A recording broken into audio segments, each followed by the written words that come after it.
Michael Shure recently went to Delaware to talk to MAGA, where they roam at the Trump. Is that not where the last one was? No, it was in Wilmington, so you were close, but it was Wilmington, North Carolina. Ah!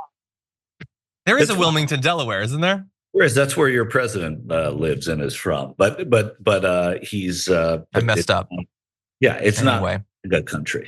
Okay, well, I apologize to the various Wilmington that I've insulted here. But in any event, you did go somewhere. And when you got there, you talked to MAGA about a bunch of things, which we're going to discuss. But we're going to start off with talking about the conspiracy theories about Haitian migrants eating pets. Here's some responses. The term that everybody's using, eating cats and dogs. I've seen one video in particular where that was in the literal sense. A cat in particular. They're saying that wasn't in Springfield, though, right? They're saying that was taken from South Florida or Haiti. I mean, sure. It may not specifically be cats and dogs, but they are, and there have been police reports of them eating geese from the local population, and they're geese native to Springfield, Ohio, are being. It's on a steadily decline. When everybody says Trump lies, they never give an example of a lie. Does he exaggerate sometimes? Absolutely. That's what he does. He speaks in superlatives. Well, let's talk about there's a difference between lies and superlatives. Let's talk about then, one of the recent chats about cats and dogs in Springfield, Ohio, right? Yeah. What do you love about it? The memes and the songs that came out of it are hilarious. It doesn't matter whether it's true. It is just how the American people can take what somebody's trying to do to manipulate their emotions and turn it into something funny. A storm is tearing up the digital media industry. Only our audience can save us in these difficult times. Help us reach our goal of 100,000 new members at tyt.com/team. Okay, but the issue is that the people trying to manipulate their emotions in that case are the people you like. They're your people. You're going to see those people, and you don't have a problem with that. / you think it's the other people who are trying to get you to realize that the lie is a lie. So there was a lot of issues there. One of the people, though, Michael, did make me realize I've been doing this show for years. I've never given an example of Trump lying. I should get around to doing that. That would probably be very persuasive. No, but anyway, you were questioning those people. Talk to me about it. Well, the last woman, we'll start with her first. My favorite thing about her was that she said, I don't have one example of Trump lying. And then I give her one. And she said, well, it doesn't matter. Who cares if it's the truth, right? Well, he just walked right into it, lady. The first woman with the Lee jeans hat who was talking about, who I told her that picture may not have been from Springfield, Ohio. She went on to say that hunting is okay, and I said, well, what's the difference between shooting a bird and hunting a bird if you say they're taking the ducks and geese from the pond? And she said, well, shooting a bird is humane, and wringing its neck is not. Okay. There are also geese are migrating birds. They're not native to Springfield, Ohio. So if they were in Springfield, it would be that they were part of a migration. But I certainly wasn't going to get into it with that gentleman. Yeah, no, you get Michael going off on migration patterns and stuff, and buckle up, right, buddy. It's really good. There's good video there. Yeah. Yeah, I love the idea that they're on a steady decline. Like this guy, come like January 12th, is going to be like, the Haitians have taken all of the ducks and geese. Like they will believe anything that's put out there, as long as it's put out there by the people that they want to believe. That's how tribal and that's how cult-like it is that whatever is being said from that podium is gospel. We're going to go to the stats because we have some amazing survey responses on this, but so I agree with you. But when you say that sentence, they will believe anything.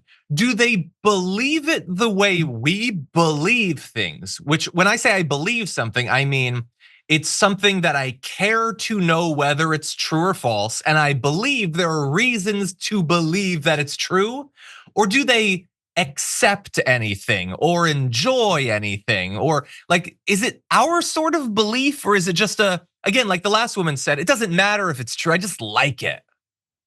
Well, there is. I mean, I always when people ask me questions like that, I always say, go back to the genesis of right-wing media in the modern era, which was Rush Limbaugh, right? And Rush Limbaugh openly, and his listeners openly, were called ditto heads, right? So that was a badge of honor if you could be a ditto head. Well, the ditto head was something that Limbaugh, in a genius way, seized upon, because anything he said, they would repeat.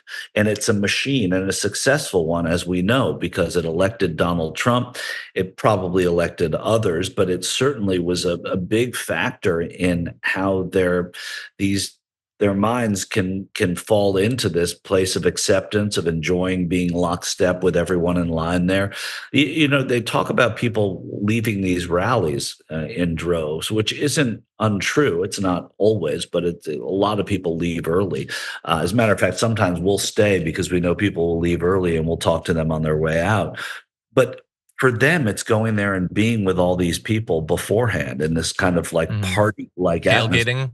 Yeah, tailgating, exactly. They don't care about the game. They just like the tailgate. And that's, it's a good way of putting it, John.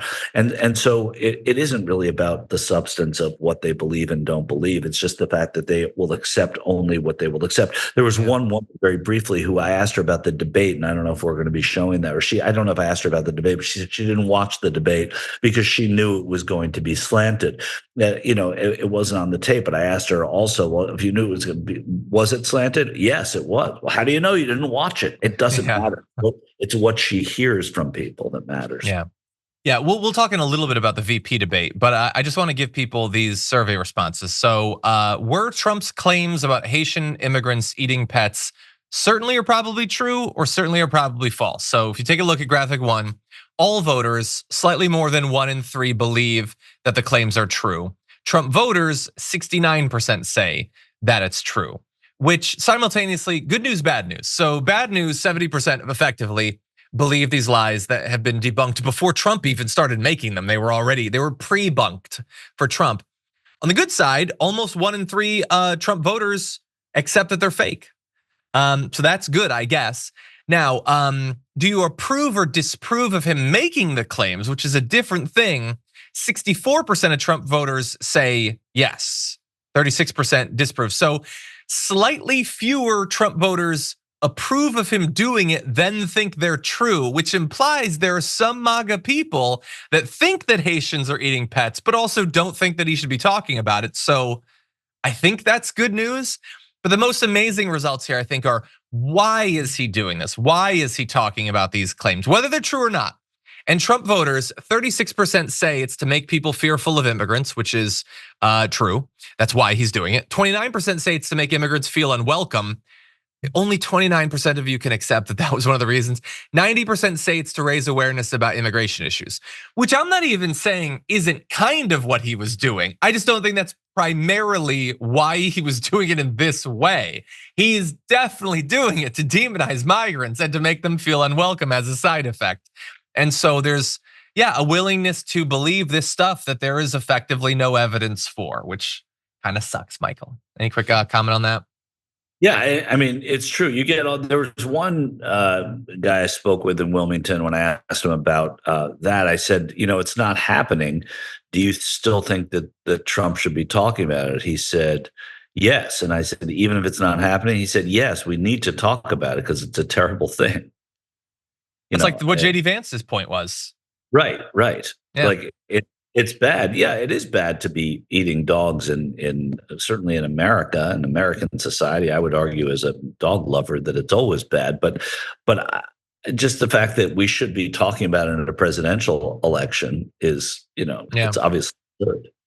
And honestly, coming out of this, I think it is amazing that we don't have more like viciously insane lying when very few people among their base have the capacity or the will to see if something is true, and they don't watch the sort of media where they'll randomly come across a debunking of it.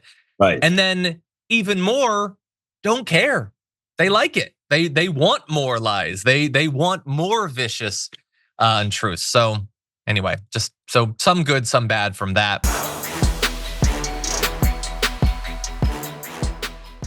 Members make a difference here at TYT. You help make the show happen, and we see you in the chat with your loyalty badge. Click the join button to become a member today.